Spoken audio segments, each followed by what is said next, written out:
welcome you to this edition of the BHS Spotlight. Today we have Coach Lisa Gausman.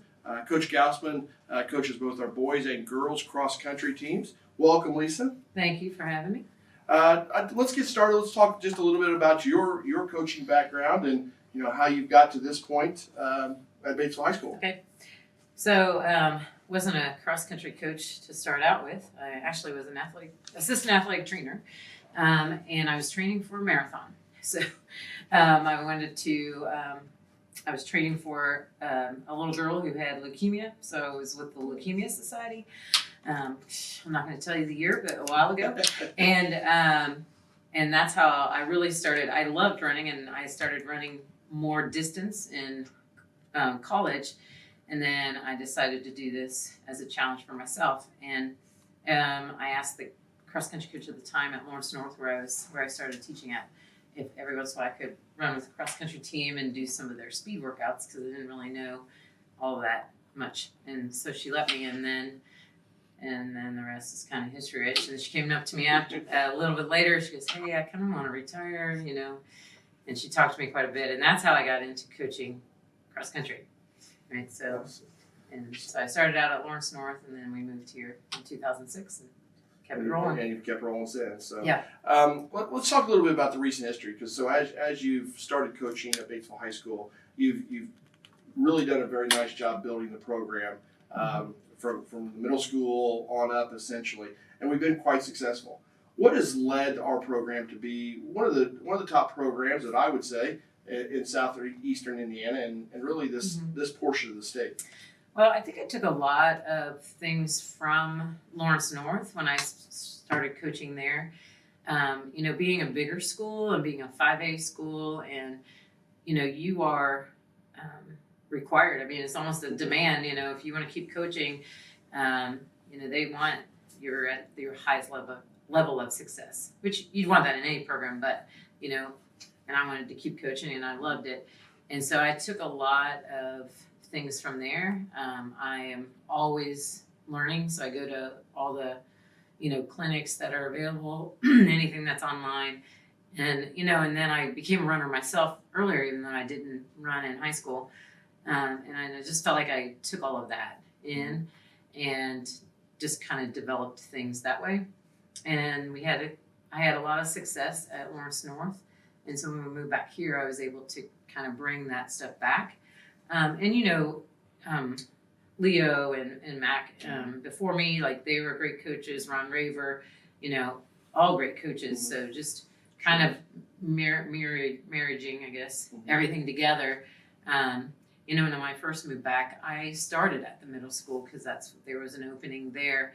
And then as I moved up into the high school, then I was having some of my middle school kids. They knew kind of like my system and how it worked. And, you just keep things that work and, sure. Adjust as you go. So, you get the kids to buy into it. Not too many people really love to go out and run a 5K. Yeah, absolutely.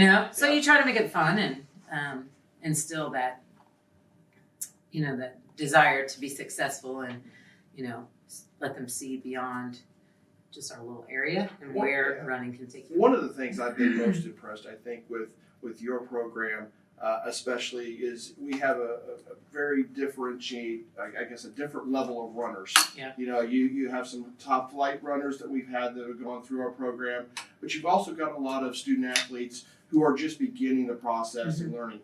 Is it hard to coach the two levels? I think you've done a great job of doing that. Does that make it more difficult? I think what's nice and easier about cross country is that everybody's running a 5K. You know what I mean? And with track's a little bit different, where there's so many different sports, and you're trying to find where they can fit and where they'll be successful. So I think cross country, everybody is doing the same thing. One of the things that I've incorporated ever since I first started, back in Lawrence North even, is getting them to set a goal before every meet. So they set a goal time, they set even sometimes just a goal place, or where they want to be within the team, maybe where they want to be within the meet. And I think getting kids to have something to shoot for as far as a goal time individually, but then we also set goals as a team. And no matter where you are, you're trying to reach your own absolutely. level of achievement. Mhm. So whether you're in the top 7 or you're the last, person on the team, if you have, improved or you reached your goal or whatever, there's success there. And so then we highlight that. Sure. You've got a personal best, and that's great. And that kind of rolls back into maybe my next question would be, you've had a lot of success this year.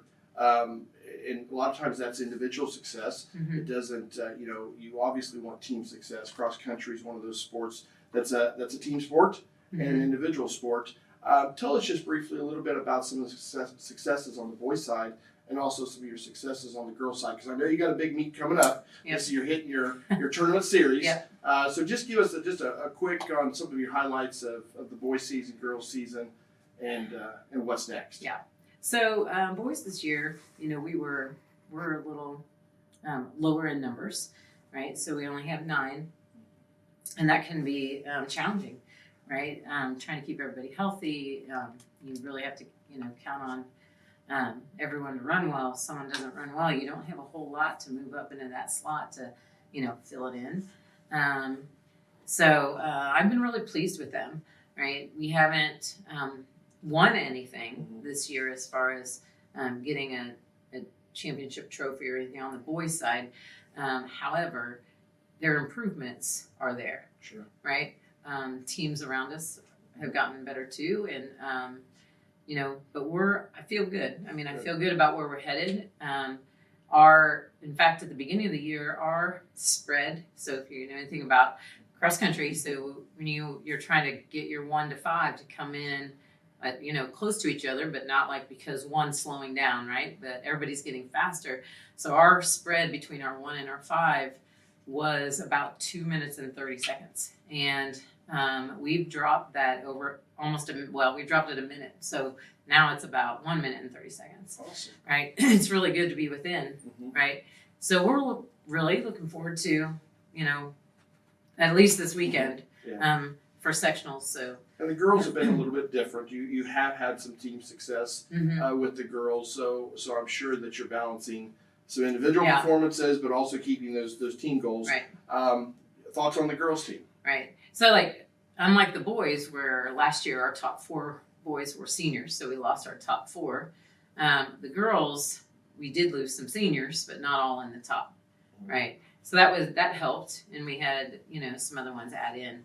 So we definitely have had some good success with the girls. We go to challenging meets and stuff so that they can see that higher level.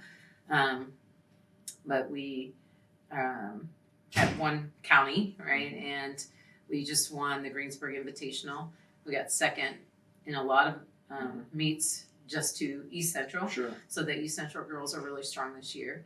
But again, where we're moving and our times are dropping, and that's kind of how you plan your season and your workouts. You want them to peak at the right time.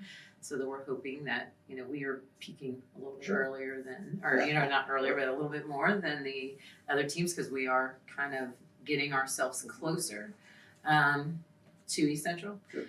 So hopeful that happens and that our trend continues like it has in the past. South Dearborn, host for the sectional, and then hopefully we get some runners out, if not teams, but runners out to the regional. Yep. Is it easy, hard to forecast? Are you comfortable where we are right now? I know you said you're trying to peak at the right time, right? But I know you do a lot of evaluation of other teams, other times, and things like that. Do you feel pretty confident? I feel good with sectionals. I mean, sectionals for sure is, for the boys especially, is not kind of as easy as we've had in the past. We have, Milan's got a really good team. East Central, Greensburg has a really good team. So it does take the top 5 to get out. I feel like including us, any 4 of those teams have a shot, to win. But I feel like as those 4 teams, we should move on to top 5 and move on to regionals. The girls, it's really going to be between us and East Central. Good. So again, we tend to sneak closer. So we're hoping that we can get it. So even though South Dearborn does host, it is at Mooresville and Elementary. Morse. Morris Hill. Why is that? Morris Hill is so if you're gonna go there, girls run at 9:30. Well, we've got a lot to look forward to. This has been a good season. There's more things that obviously we could talk about moving forward. I want to thank you for taking your time today and all the time you put in for our student athletes, not only in the cross country season, but I know you'll be transitioning into track and field here pretty soon. Yep. So thank you very much and appreciate all you do. Thank you for having me.